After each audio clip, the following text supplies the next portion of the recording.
বিড়ি বাঁধার ফলে আমার একটা অসুখ হয়েছিল, সেই অসুখটার নাম হচ্ছে টিবি। এই বিড়ি বাঁধার কারণ কি হয়েছিল?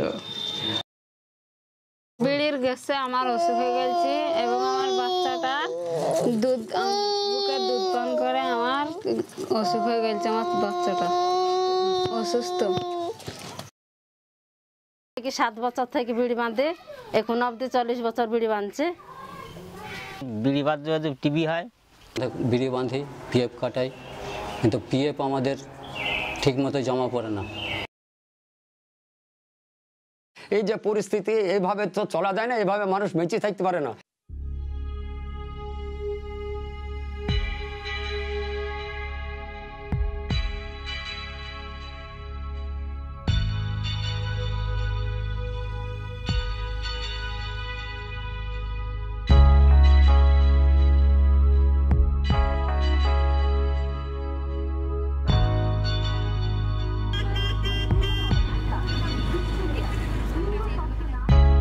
শতাব্দী প্রাচীন এই বিড়ি শিল্প।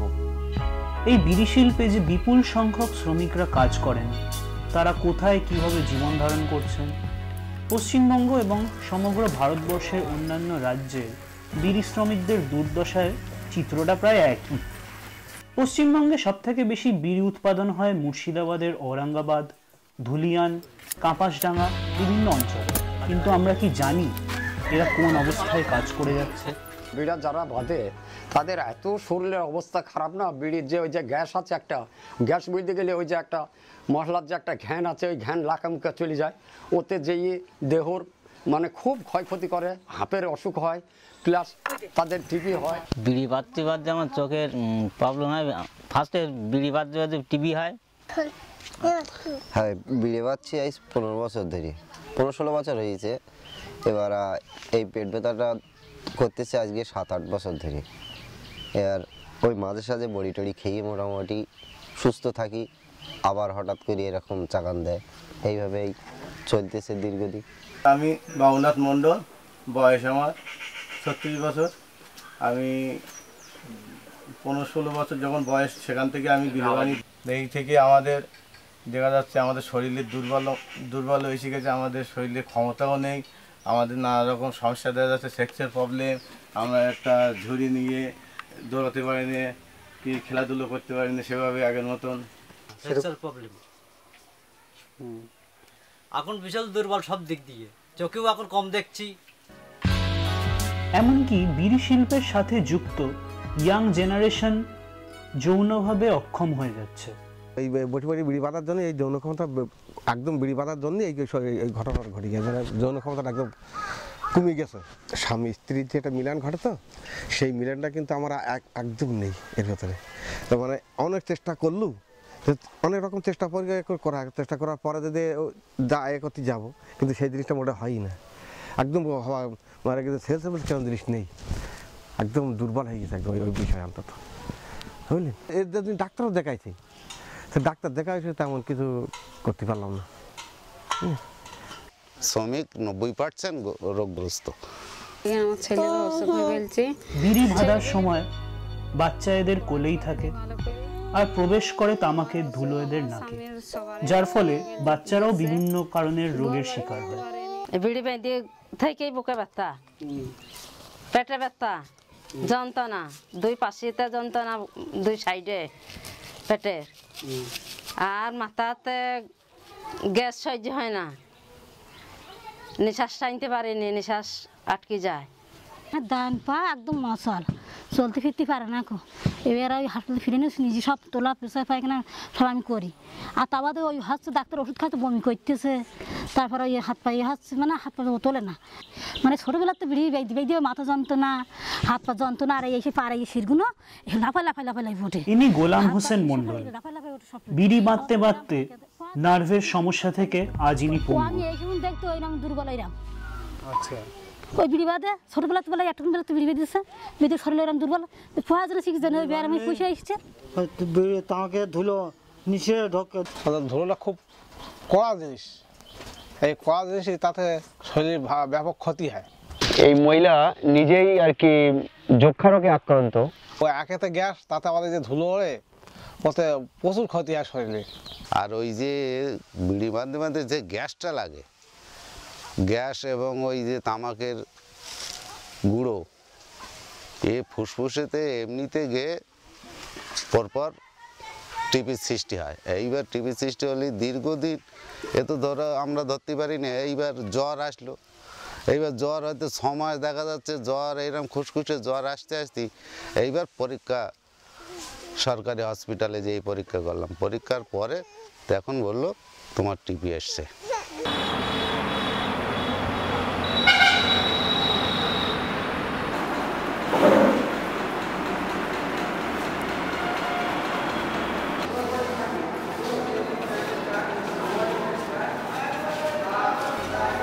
এখানে যেসব রোগীরা আসেন তাদের মধ্যে কোন কোন রোগের প্রবণতা বেশি? এখানে যেটা হচ্ছে আপনার শ্বাসকষ্ট রোগটাই বেশি, সিওপিডি, যেটাকে সিওপিডি বলা হয়, সিওপিডি এমফাইসেমা। কিন্তু সেই অনুপাতে সিওপিডি এমফাইসেমা অনুপাতে কিন্তু লাং ক্যান্সারের প্রবণতাটা বেশি নয়। যেটা হচ্ছে কি একবার যদি রোগটা শুরু হয়ে যায়, সিওপিডি যদি ডেভেলপ করে, তখন শ্বাসকষ্ট রোগটা থেকেই যাবে, কিন্তু ওটাকে ওষুধ দিয়ে কমিয়ে রাখা যায়। কিন্তু তখনও আপনার যেগুলো আপনার ওর প্রেসিপিটেটিং যেগুলো ফ্যাক্টর, বিড়ি খাওয়া বা বিড়ি বাঁধা, এগুলো থেকে ওনাকে দূরে রাখতে হবে। মানে মূল হয়েছে কি ধোঁয়া আর ধুলো থেকে দূরে রাখতে হবে।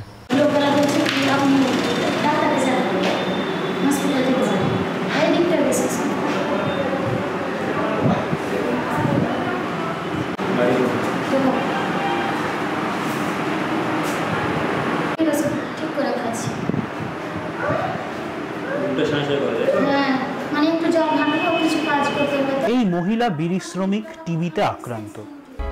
এনার 2 বছরের বাচ্চাও রেহাই পায়নি এই রোগ থেকে। বাচ্চাটা টিবি হয়েছে কি আমার দুধ খাইলো, আমার ব্লাড যেতে যেতে অসুস্থ হয়ে গেলাম, তখন ধুলিয়ানে ভর্তি ছিলাম। দুধটা খেয়ে বাচ্চাকে হয়ে গেছে, ব্লাড হয়ে গেছে, টিবি হয়ে গেছে। বয়স কত? বয়স 2 বছর চলছে। এই হসপিটালে বিড়ি শ্রমিকদের জন্য এই হসপিটালটা অ্যাকচুয়ালি এস্টাবলিশ করা হয়েছে। এখানে আপনার আউটডোর ইমার্জেন্সি আর ইনডোর ওয়ার্ডের ব্যবস্থা আছে।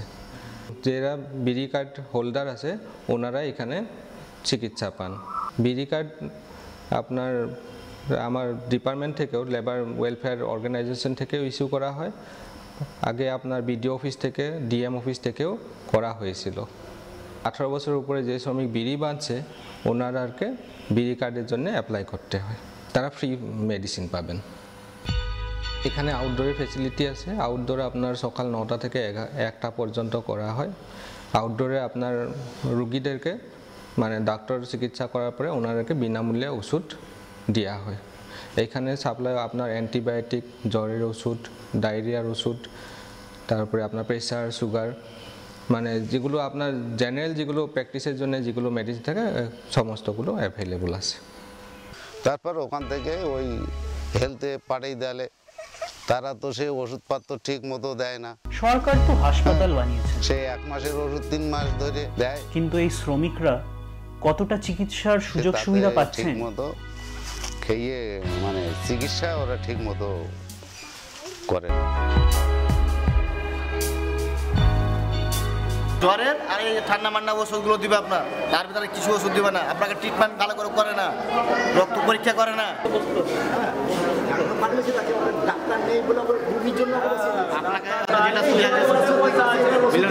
যেটা আপনাকে সুঝালছে সেটা তো বলেছে আপনাকে যে আমি ডাক্তার, কিন্তু আপনাকে যেটা সুঝালছে ওইটা নয়, আপনার ডাক্তারই তো নয়। এর আছে এক্সরে রুম, এখানে আছে আরো অপারেশন থিয়েটার, পরীক্ষা করতে এলাম তো শনিবার ডেট ছিল, আসতে পারিনি যে কোনো কাজে।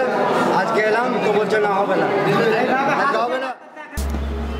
আমাদের আসছি আর এখান থেকে ওই ট্যাবলেট কয়েকটা পাচ্ছি, আমরা নিয়ে চলে যাচ্ছি। এখন ডাক্তারবাবুও বেশি থাকছে না, আর ওষুধপত্রও ঠিক মতন পাওয়া যাচ্ছে না। এমনকি বুকের ছবি হতো সেটাও হচ্ছে না। এখন কোনো রকম ছোটোখাটো অসুখে বলছে জঙ্গিপুর যাও, বহরমপুর যায়, এখানে কোনো ব্যবস্থা নাই। ডাক্তারবাবুর কথা জিজ্ঞাসা করেছি, বলছে আমরা কিছু বলতে পারবো না। এখান থেকে হসপিটালে উঠে চলে যাবে, এখানে কোনো ব্যবস্থা হবে না, এই কথাই ডাক্তারবাবুরা বলছে।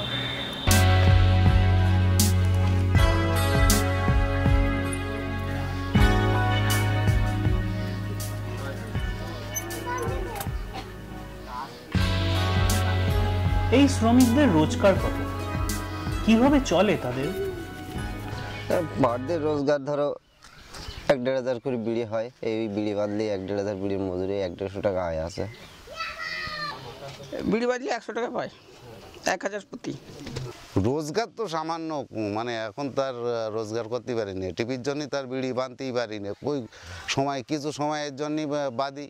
এখন মজুরি বেশি বলে কি হাতে 100-150 টাকা হয়, এর আগে তো কম ছিল, হাতে 100 টাকাও হতো। কি হয় মারা গেছে? হ্যাঁ, এই রোজগারে কি আদৌ সুস্থভাবে বাঁচা সম্ভব? বিড়ি বেঁধে কত টাকা রোজগার হয়? মূলত ইনি প্রতিবন্ধী মহিলা, এই সারাদিনে 2700 বিড়ি বাঁধে, তার উপরে যে রোজগার হয় সেই রোজগার দিয়েই হচ্ছে বাবা মা এবং ইনি সংসার চালাতে হবে।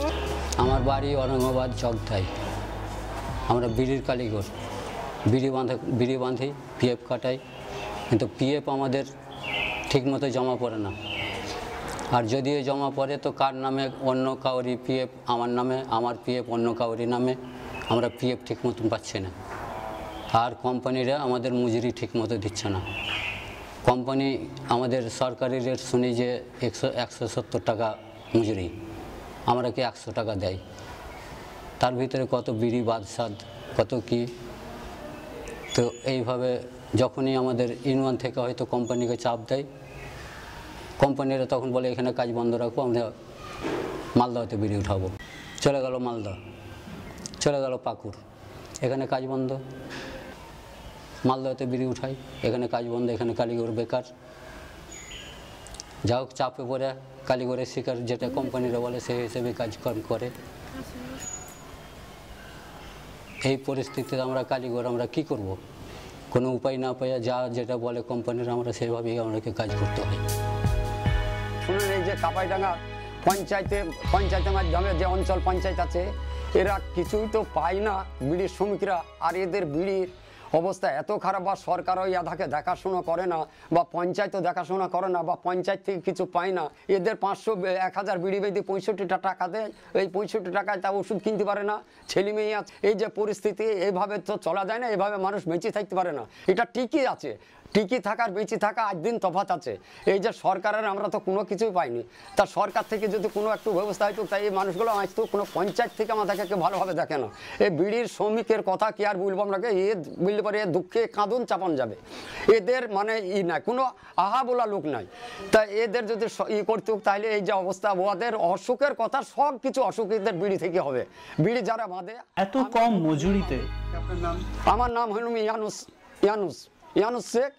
এরা না পায় কোনো পুষ্টিকর খাদ্য, না পারে চিকিৎসার ব্যয় বহন করতে। মালিক পক্ষ কোনো সাহায্য দেয় না। বহু শ্রমিকের রেজিস্ট্রেশন কার্ড নেই। 14 বছর কাট করেছে আমার স্বামী, কোনো মানে সুখ সুবিধা পাইনি। যাদেরও বা আছে তারাও বঞ্চিত সরকারি সুযোগ সুবিধা থেকে। 14 বছর কাট হয়ে গেছে, কোনো সুযোগ সুবিধা পাইনি, যাতে পাই তাই করা হয়।